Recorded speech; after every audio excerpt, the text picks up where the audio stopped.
Okay, we're gonna start a video here in just a second. Justin's gonna start shoveling in this box, and when I tell him to, whenever he gets ready, I'm gonna look at the clock. We're gonna do 1 minute and see how many shovels go through this box in a minute, guys. So I got the camera on him to prove what's going on. He's got his shovel ready to go, and how about you got 7 seconds? You ready to go? And don't overload it. Make sure it can run, okay? Ready, go. 30 seconds on my clock. So we're gonna go to 1.5 minutes and see what goes through. There's one.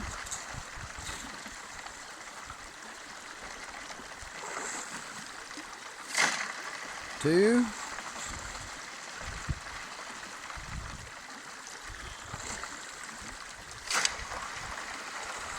That'll be the third one.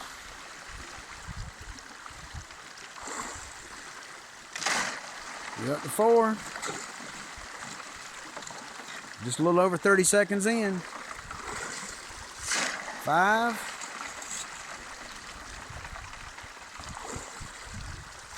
6. Wow. 7. Got 6 seconds. Look at that. 8 shovelfuls right there. There's time right there. 1 minute 30. That's a minute. You got 8 shovels in a minute. Now, I have to say, that's pretty good production. And you never put your hand in that box and moved a rock the whole time. Very good tailing power. Look at the tailing power working down here, guys. That's what we got for our tailing power starting on this sluice. So, like I say, we just threw dirt at it. See what happens. We test everything till we can wear it out testing it, to be honest with you.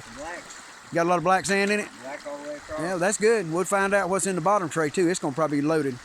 Anyway, let y'all guys go. We're going to shovel some more. But we found out what we wanted. 8 shovels in a minute. It's pretty darn fast. Ain't many people's high banker take 8 shovels in a minute. And we ain't burned a drop of gas, guys. Not burning a drop. Except to get here.